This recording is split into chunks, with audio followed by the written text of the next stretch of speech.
Okay, this is cause numbers 22-39100 and 22-39101. Are you Letitia Tebow? And Ms. Tebow is currently on probation for failure to comply with sex offender registration in each of these cases. I looked this up. I think there may be, and Ms. Simon's here, this update report says 2 10-year adjudicated probations, but it was a 2-year term. It was 2 over 5. 2 TDC over 5, correct? Excuse me, I'm sorry, that was an error. Okay, just making sure. And so Ms. Tebow was previously here, entered pleas of true to counts 2 and 4 in the motion to revoke probation. And I've received the updated pre-sentence report. Have you all received that updated report? State has to. Any additions or corrections to that other than the one that I already made? None from the state. Nothing but that. And there was no agreement. Is there any evidence with regard to the other counts, Mr. Hoffpower? Any new failed to register? No. I don't know. She pled true to counts 2 and 4, so there's Correct. obviously some other counts. Do you have any witnesses or evidence with regard to those other counts? We're going to full abandon those counts. We'll just proceed on 2 and 4. Okay. Other than I call my probation officer, but I like her opinion. Okay, so I guess there was an arrest in It's in Florida. Palatka, Florida. Okay. Hold on a second. Let me get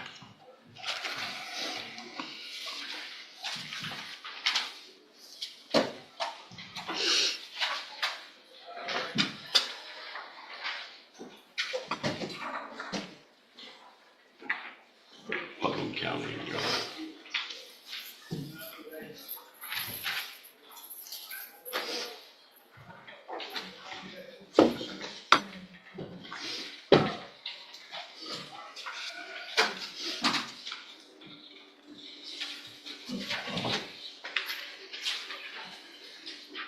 Okay, so count 1. Why don't you have any evidence with regard to count 1 if your probation officer's here? Sure, we can call it. I'm sorry. Apologize, Your Honor. Ma'am, would you please raise your right hand? Do you swear or affirm the testimony you're going to give in this hearing will be the truth, the whole truth, and nothing but the truth, so help you God? Thank you. You may proceed. Would please take the name from the record, please. Sarah, sorry.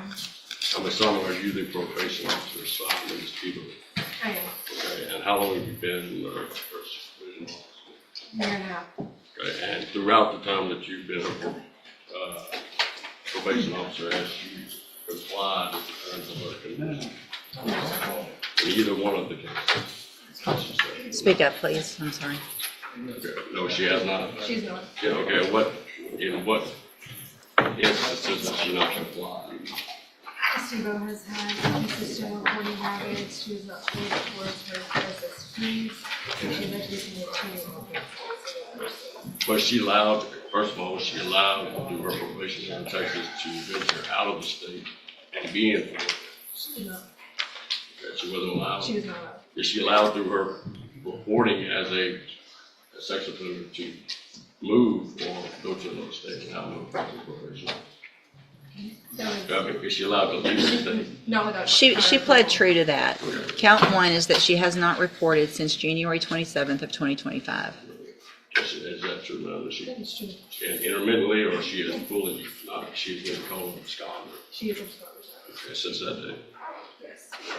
Or 90 days after that comes in January, she became a scholar. She been a scholar. Okay, and since she reported since the time on which she was arrested. She has not reported Have you spoken to her at the jail? at the hearing. Okay.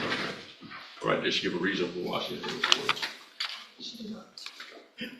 At this time, I'll pass it. Any lawyer talks to that district attorney about. I don't have to accept an agreement. If I find that you violated your probation, I can sentence you anywhere in the range of punishment. That's what happens when you sign up for probation. If you violate, it's up to me. Sometimes I take deals, sometimes I don't. If you're acting like this, it's very unlikely that you're going to come in and some attorney is going to say, come on, let's give him one more chance. He's a good kid. He's got family. That's great that you've got family, but they don't know how you're acting. And obviously, you're not staying home and doing what you're supposed to while you're on probation. They can only do so much to help you, but you got to grow up and help yourself. If you go to trial on that new case and you're found guilty, a jury will hear all of this. So what's happening out there doesn't stay out there. Everybody finds out about it. And all it Police does is hurt Starlight, you. she vanished from understand? probation, crossed state So my lines, suggestion and is was arrested in the next Florida. time you're in court, Under I don't have a U.S. packet law, this thick of things that you've been absconding doing out can of jail. devastate probation. Because Was your this other the attorney, moment whether her it's fate her or was they hire sealed? somebody, Viewers they're will going to have to sense the deal with case this. slipping away. And you can ask anybody. This kind of stuff is not going over well anymore in here. Those people are just trying to go do their jobs every day. They're going to work, going home. They've got families. They don't deserve this. Y'all acting like a bunch of heathens out in the jail? I mean, it's ridiculous. Okay? All right, go back with the bailiff. I'll reset the case. Good morning. Is it Darius? Is it Valier or Valier? Villier. Oh, okay. And will your client waive the formal reading of the motion? He does. Mr. Villier, in cause number 17-27164, I have a motion to revoke your unadjudicated probation. Shows that you were placed on probation June 26th of 2017 for the offense of engaging in organized criminal activity, and that was a 4-year deferred probation. Is that correct? Yes, ma'am. It alleges that you violate, and obviously the years don't look like they match up, but this was filed back in, the motion was filed in 2022, so that would toll the time. All right, so it alleges you violated your probation. Count 1 alleges that you failed to report as directed to the probation department. NCIC, I guess, after April, was there an NPRP, and that's why Florida advised you there was an active warrant for her then? There was an active warrant for the interim. She was arrested before the interim. Right, and that warrant popped up in June in Florida. Correct. So from June 29th to today, she's been in custody, is that right? So I she didn't try to couldn't open report anything, it it just started doing stuff to on its probation own. department. She's in custody from June 29th to today because she's locked up. That's not her fault that she didn't report because she's in custody, correct? So she can't report. Right.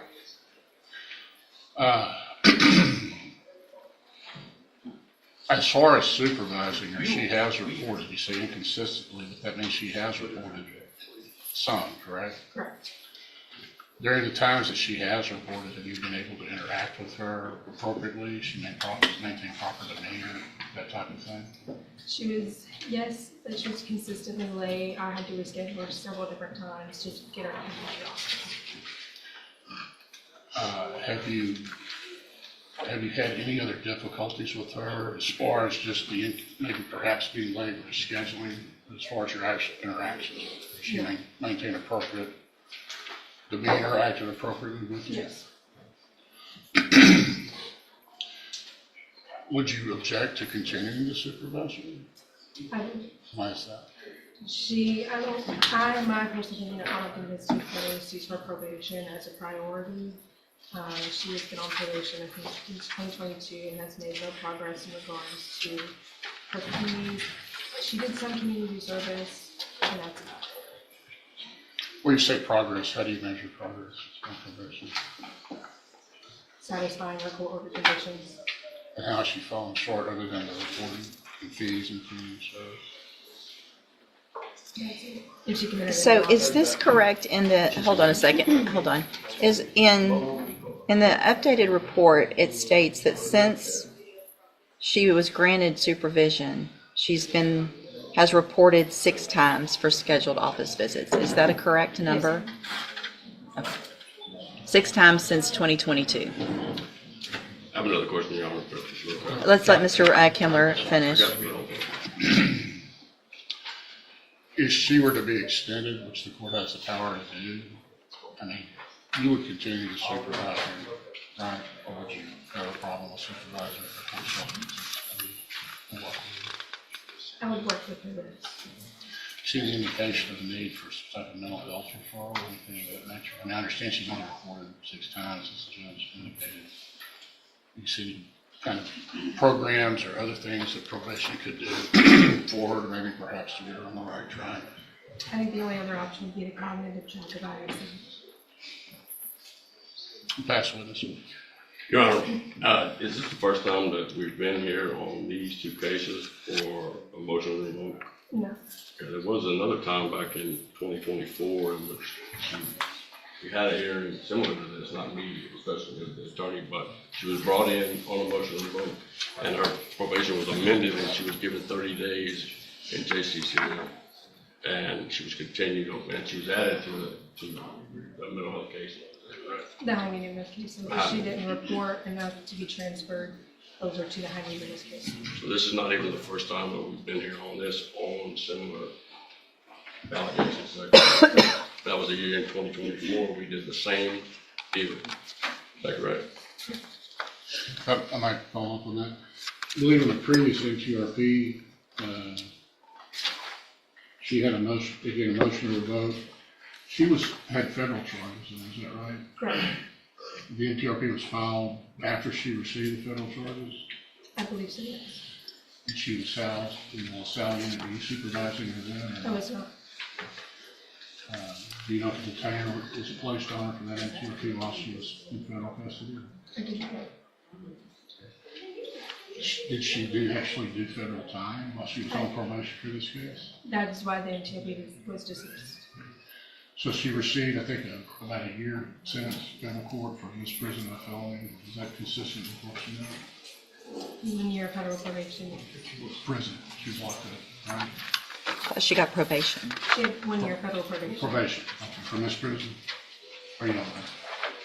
What the offense was? I thought it was a possession. Okay. Anyway, she received a year of federal probation, so she was not revoked and was allowed to serve the probation she concurrently. Correct. So during the period that she was on federal probation for that year, do you know if she was reporting to a federal probation officer, or was any issues with the federal probation you're aware of?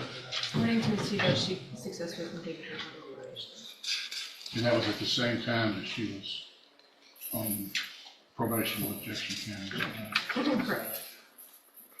Was she reporting to you during that time period as well? What was her reporting record in Jefferson County during that period? I guess it was probably back in 2024. Well, she's reported 6 whole times so obviously it wasn't great even when it was then. Right. But she was being supervised at least during that period federally, was able to successfully complete that probation, correct? Does that indicate to you that perhaps she could successfully complete Jefferson County probation if she's sufficiently She motivated? has the ability to, but whether or not she has the motivation or the want to do so.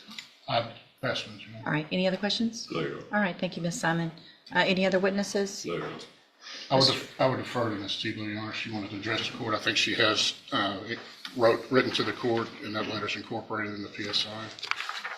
I received it and read it. Anything else?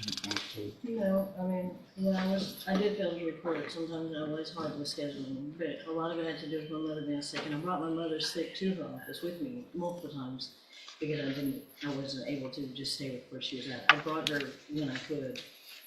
I mean, she's passed now, but at that time frame after. But, I mean, we're talking about since 2022. I was in Or a 20 federal facility for a year and a day. Okay. All right, so here's the thing. I'm not even sure where this agreement came from and why I accepted it in the first place, because giving somebody the minimum of 2 on a probation, so I have really nothing to do hardly on this. But Ms. Tebow, I mean, you've been given every opportunity over the last 4 or 5 years to do everything you're supposed to on this probation, and you refused to do that. You flat out refused, and everybody, we all have different issues that go along with parents and family members and things that go wrong. And instead of, I mean, it looks like, I think one of the things that concerns me the most is that you called June 2nd asking why the police went to your home. June 2nd you called. And so your probation officer said there's a warrant because of your violations on June 2nd. Then you went to Florida and got arrested for 2 new offenses. without registering, without obviously telling anybody where you are and the type of probation you're on, the offense that you're on probation for, that's probably the number one thing that you should do. So fleeing the state when you know that there is a warrant for your arrest gives me no reason to leave you on probation. Unfortunately, I think for me and for the community, the most I can do is 2 years, and so that's what I'm going to do. I'm going to find, based on the evidence today, that counts 1 and 3 are true. So I'm going to find you entered your pleas of true to 2 and 4 freely and voluntarily. Find all 4 counts true. Find sufficient evidence to revoke your probation, and cause number 2239100, revoke your probation, sentence you to a term of 2 years in the institutional division of the Texas Department of Corrections. You do receive credit on that sentence for any time that you've been in custody that the law gives you the right to receive. And cause number 2239101, also find sufficient evidence to revoke your probation, and at this time revoke your probation, sentence you to 2 years in the institutional division of the Texas Department of Corrections. You will receive credit on that sentence for any time that you've been in custody that the law gives you the right to receive. These cases will run concurrently, which means together at the same time. You need to sign that, please. I'm handing you the trial court certification that shows there was no agreement. You do have some rights to appeal. You can talk to Mr. Kimler about that, and he'll give you a copy of that as soon as y'all get it signed. Thank you for being here.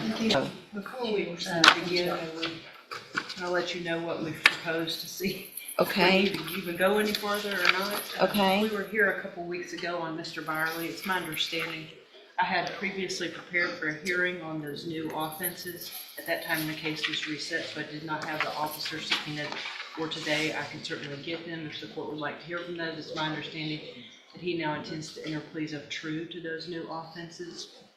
When we were here last, we had made the suggestion of ISF/SafeP. It came to my understanding that he's already gone to ISF, just from the reaction that the court kind of gave us to that, and in my extensive conversation with Ms. Johnson, we have taken that offer off the table and made an offer of 5 years in all 3 of the felony cases for a revocation, which would then make him a repeat offender if he's back.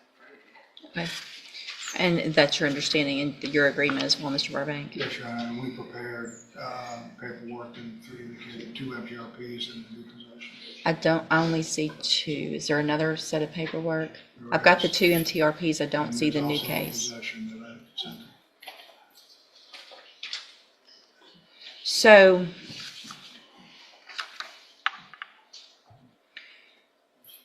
we already went through those motions. I guess I just need to go through them again because there's going to be a change of plea. 3, 4, and 6, Your Honor.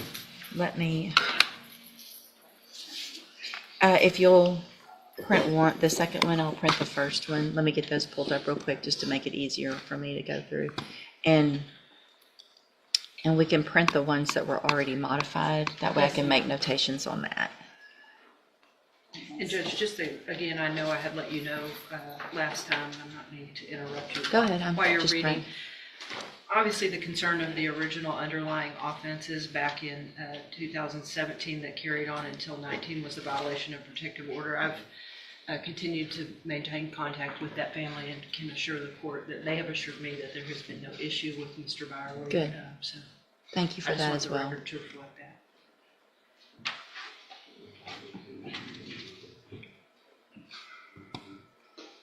Okay. Department, December 28th of 2021 and January 19th of 2022. And how, is that true or not true? True or not true? Yes, ma'am. Listen to the question. Thank you. Count 2 alleges that you failed to work faithfully at suitable employment and provide verification of that. And is that true or not true? True. Count 3 alleges that you provided urine sample October 29th, November 1st, November 3rd, November 5th, November 8th, November 10th, November 12th, November 15th, November 17th, November 19th, November 22nd, November 24th, December 1st, December 3rd, and December 6th of 2021 that tested positive for tetrahydrocannabinol. And is that true or not true? True.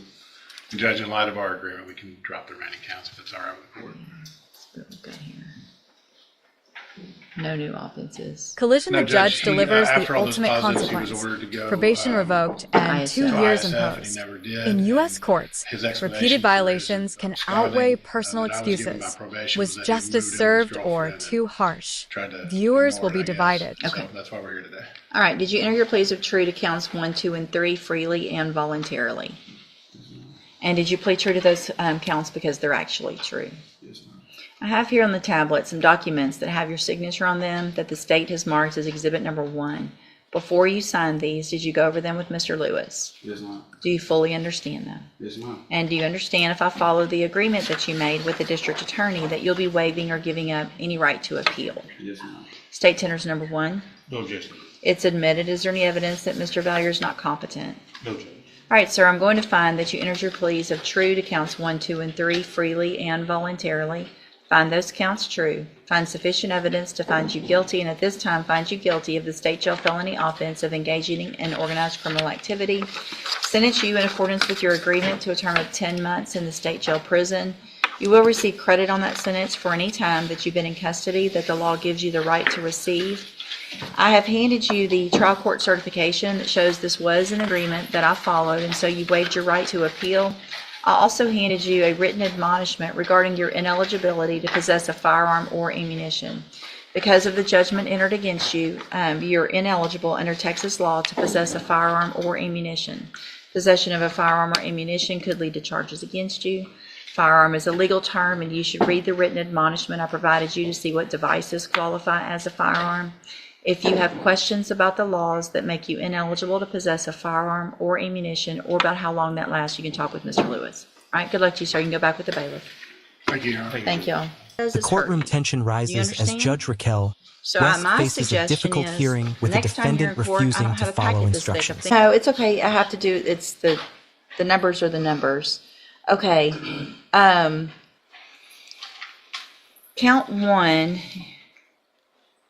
in each of these cases alleges that you violated your probation by committing the offense of assault April 21st of 2025. And is that true or not true? True. And then count 2 alleges that you provided a urine sample April 29th of 2025 that tested positive for opiates in each case. Is that true or not true? True. 2.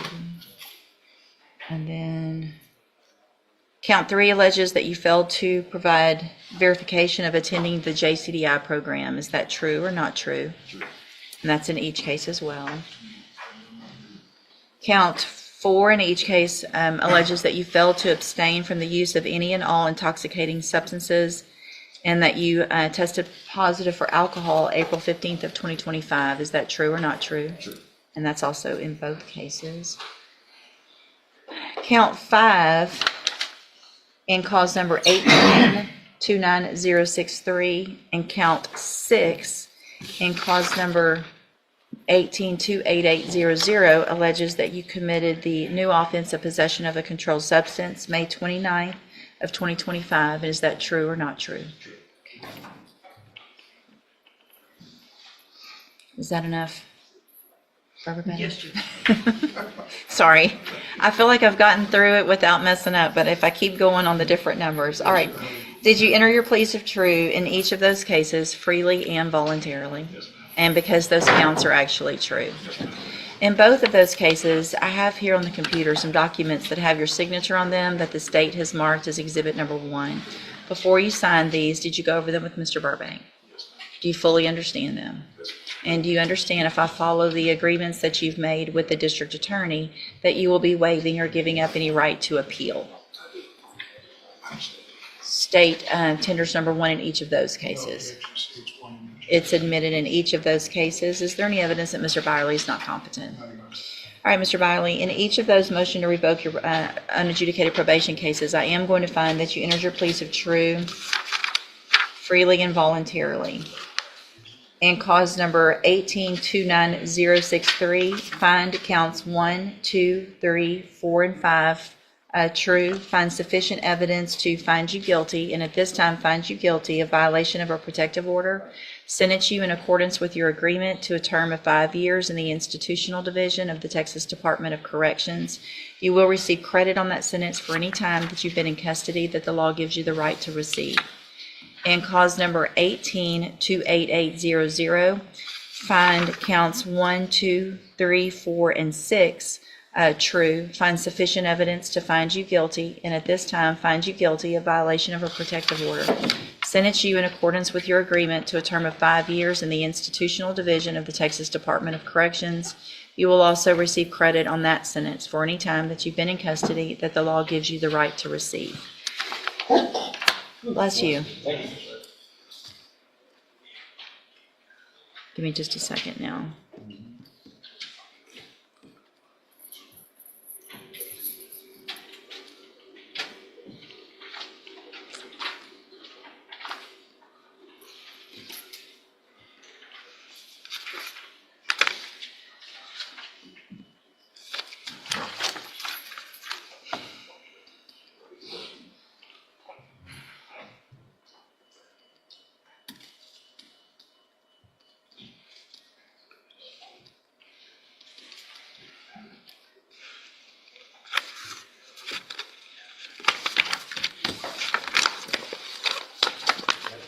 Those two, and did I print two? Yes, ma'am. Okay, now let's go to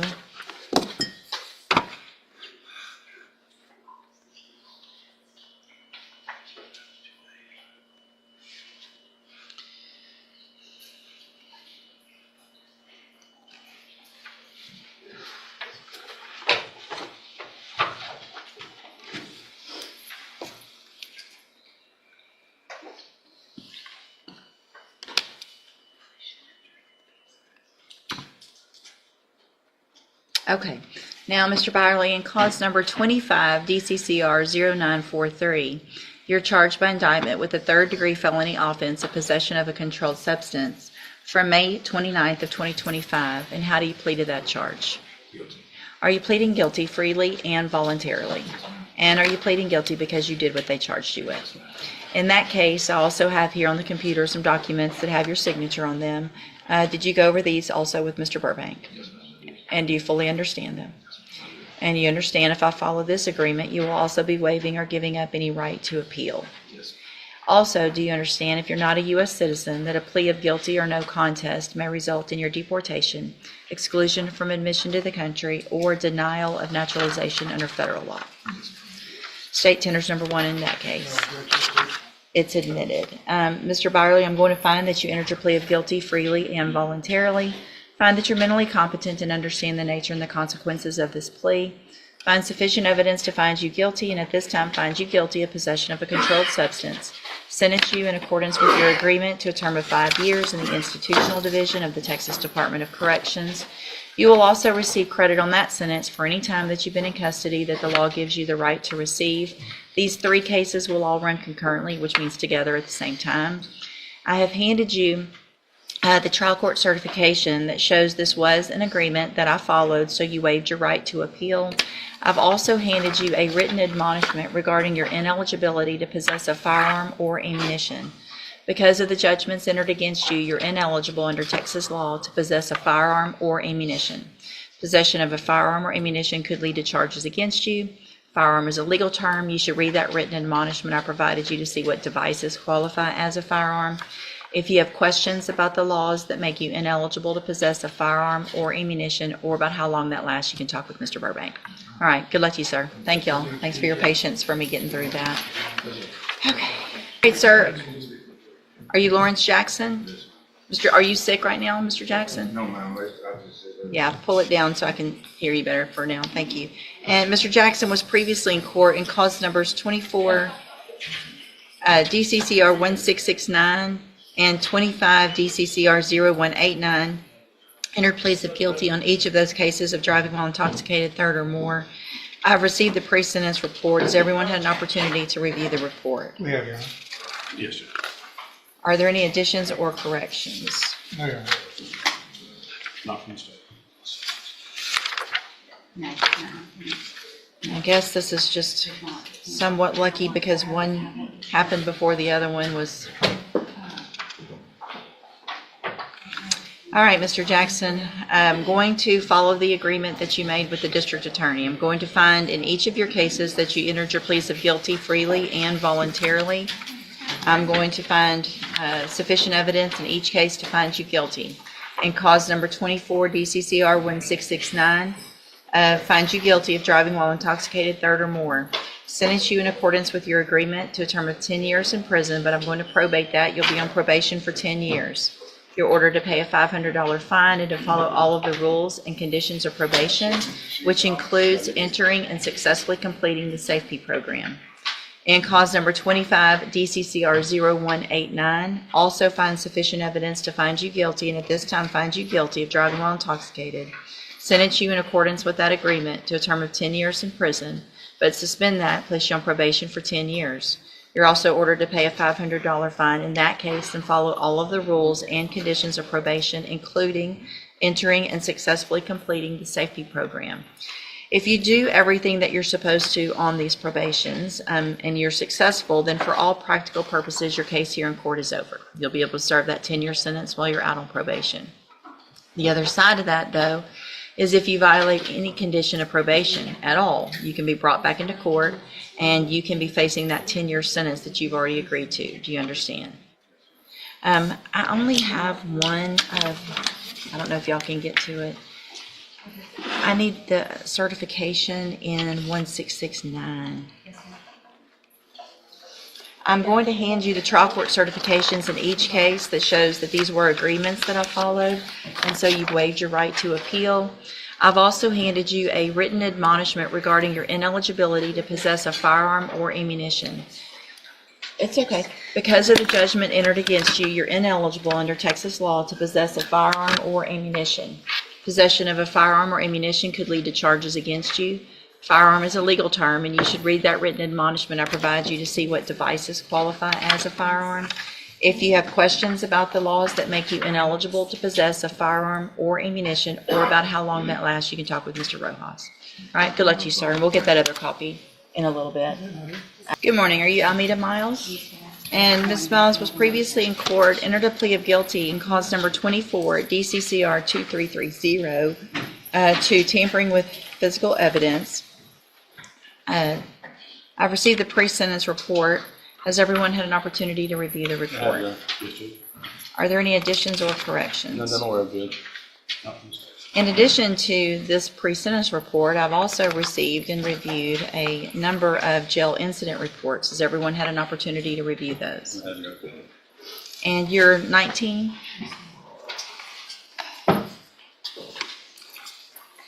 Why haven't you been acting right in the jail? Most of the reports are not true. One time I did not uncover my face on video. I did, because I was asleep, and she didn't wake me up. Ms. Lola didn't wake me up.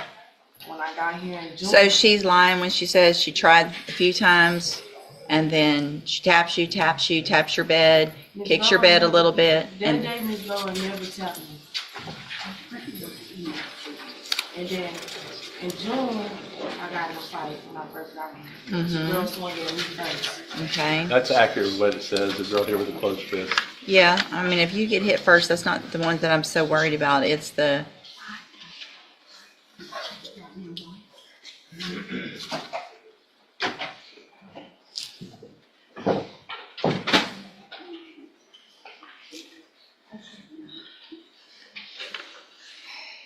eating at your bunk when you're not... I mean, it's not even big stuff. It's just not following the rules. And if you can't follow the rules in jail, why should I believe that you can follow the rules on probation? When you're in jail, when you're on probation, when you've committed a felony, you don't get to make certain decisions for yourself anymore, right? Now, you're not going to be like every other 19-year-old and get to just do what you want when you want. You're going to have to do what either jail says or what I say or anything like that. If I'm going to follow this agreement based on the nature of the offense and based on the age and all of this, we're going to get you some help up front to be making better decisions. Otherwise, I'm not going to follow the agreement. Things could be a whole lot worse. Do you understand? So what I'm going to do is find that you entered your plea of guilty freely and voluntarily. find sufficient evidence to find you guilty. However, I'm going to follow the agreement that you made with the district attorney, and I'm going to defer all proceedings and place you on probation for 10 years. You're ordered to pay the $1,000 fine and to follow all of the rules and conditions of probation. One of those is going to be that you enter and successfully complete the cognitive track of the ISF program. That's a 90-day program. You're not going to get out of jail today. You're going to go to ISF instead. And you're going to hopefully pay attention and learn how to make better decisions. You're still young, you're still immature, but you're going to have to make some very mature decisions if you don't want to go to prison. And that's going to be to help you make those better decisions. Now, here's the thing. If you're in our jail and you start before they send you in the next week or two, or if you're in ISF and you are acting up and not following rules, putting something on your head that you're not supposed to, eating where you're not supposed to or when you're not supposed to, talking about whatever it is, I don't care, then you could be revoked just for not following the instructions. And you'll never get out and even have an attempt at probation. Do you understand? So whatever's going on and whoever your buddies are in there, you need to tell them, just sit there, do everything you're supposed to do. All the playing around's done because you want to get out and make something of your life. And if they don't want to, that's going to be on them. If you keep doing all this, you're going to have a felony conviction and you're going to go to prison. It's that simple. You understand? The part of this probation that is so good is that you don't have a conviction right now. And if you're successful and you complete your probation, you are never going to be a convicted felon. So this is a great opportunity. But if you do violate in any way, you'll be back in here, you'll be a convicted felon, and you could go to prison anywhere in that range of punishment, which is between 2 and 10 years. All right? I've handed you the trial court certification that shows this was an agreement that I followed, and so you waived your right to appeal. Good luck to you. You can go back with the bailiff. Okay, you're Gabriel Smith, and this is 25 DCCR 0979. There was originally a plea for a cap of 5 years that I rejected. There was new plea entered of a cap of 8 years, and we reset it for sentencing just for you guys to get anything together that you needed. I did not order an updated report or anything just because she's been in custody. And so is everyone ready to go forward with sentencing? That's right. I think it's an 8-year cap. What did I say? 8 years. Oh, 8-year cap. Yes, I'm sorry. And so, Mr. Kimler, you may proceed. Your Honor, the court previously refused a 5-year cap, so I'd say the court's probably inclined to give her somewhere between 6 and 8 years on this. I think Ms. Smith recognizes the error of what she did. She's attempting to try to remediate that in her own thinking. I understand she is going to have to do some time on this, but I think that she regrets what happened and hopefully not engaged in the type of conduct that caused us to occur. It was a theft case that went awry when the officer was attempting to stop her. She didn't really approach the officer and initiate some sort of contact with him. It was an unfortunate incident where, and I'm not contesting her culpability for her guilt, but where the officer reached into the vehicle and the vehicle moved forward, injuring the officer. So, yeah, obviously, if the court repeats 5, the court's inclined because of her criminal history to go to 6 to 8. We would just argue for 6 at the lower end. I know she has extensive criminal history, but she wanted to address the court as well. Is that right? What do you have to say for yourself? I apologize for the situation that went on, and I wish that anybody that was involved in the case would see that I'm really serious, and to whatever you give me, I thank you for that. Okay, thank you. Ms. Malvino? Judge, I think 8 is probably still too low based on the criminal history, but I would agree with Mr. Kimler that the underlying nature of the offense started out as a simple shoplifting case. It obviously went well awry. She could have injured the officer even more so. That being said, in combination with her criminal history, it's not simply just a shoplifting case, and I think she deserves, at the very least, a full rate. So, Ms. Smith, the thing is, your theft convictions they start back in, it looks like 2007. And you've got a full page of misdemeanor, well, page and a half of misdemeanor thefts on this pre-sentence report where you were put in the parish jail. And then you proceeded to keep doing it, so they started adding up to felonies. You had probations that were revoked on 4 different theft cases that were misdemeanors that ended up as felonies, that ended up with you going to prison.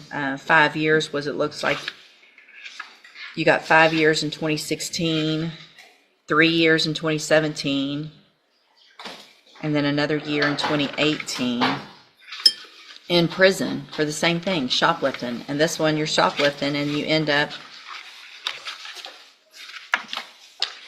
climbing in your car, and I mean, just what went on with you and that officer is ridiculous, you know, because you're trying to steal again, and now you end up hurting an officer in the process of them trying to stop you from stealing again. I'm going to find that you entered your plea of guilty freely and voluntarily. Find sufficient evidence to find you guilty, and in cause number 23, DCCR 1034, find you guilty of robbery. Sentence you to a term of 8 years in the Institutional Division of the Texas Department of Corrections. You do receive credit on that sentence for any time that you've been in custody that the law gives you the right to receive. I am going to hand you the trial court certification that shows this was an agreement I followed, so you waived your right to appeal. I've also handed you a written admonishment regarding your ineligibility to possess a firearm or ammunition. Because of the judgment entered against you, you're ineligible under Texas law to possess a firearm or ammunition. Possession of a firearm or ammunition could lead to charges against you. Be sure to read that written admonishment I provided you to see what devices qualify as a firearm. If you have questions about it or how long it lasts, you can talk with Mr. Kimler. The wrong case number. I did. You went on the robbery, and we actually entered the plea on the assault. Sorry. 25 DCCR 0979 finds you guilty of assault. So I will withdraw the finding of guilt on robbery, find you guilty of assault on a peace officer. And all of the rest applies as far as the sentence and the cause number, again, 25 DCCR 0979, correct? Thank you. Did you go over them with Mr. Lewis? Yes, ma'am. Do you fully understand them? Yes, ma'am. And do you understand, if I follow the agreement that you made with the district attorney, that you'll be waiving or giving up any right to appeal? Yes, ma'am. State tenders number 1. No objection. It's admitted. Is there any evidence that Mr. Valier is not competent? No objection. All right, sir, I'm going to find that you entered your pleas of true to counts 1, 2, and 3 freely and voluntarily. Find those counts true. Find sufficient evidence to find you guilty, and at this time find you guilty of the state jail felony offense of engaging in organized criminal activity. Sentence you in accordance with your agreement to a term of 10 months in the state jail prison. You will receive credit on that sentence for any time that you've been in custody that the law gives you the right to receive. I have handed you the trial court certification that shows this was an agreement that I followed, and so you waived your right to appeal. I also handed you a written admonishment regarding your ineligibility to possess a firearm or ammunition. Warning.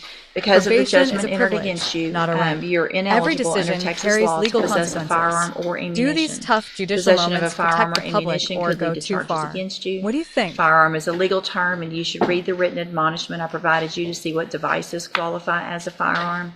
If you have questions about the laws that make you ineligible to possess a firearm or ammunition, or about how long that lasts, you can talk with Mr. Lewis. All right, good luck to you, sir. You can go back with the bailiff. Thank you, Your Honor. Thank you all. The courtroom tension rises as Judge Raquel So West my faces a suggestion difficult is, hearing with the next time you're defendant in court, I refusing don't to have a follow packet this thick of instructions. things that you've been doing After out of multiple jail. warnings, the Because judge your other explains attorney, the whether it's her or consequences they and hire takes somebody, action they're when gonna the have to court deal order with is this. not followed. And The situation you can ask quickly anybody. becomes heated. This kind of stuff is showing not how going over well intense anymore courtroom here. moments can become when Those people are just communication trying to go breaks do their down. jobs every Watch day. more They're going real to work, courtroom moments, going home. judge They've got reactions, and families. legal They battles. don't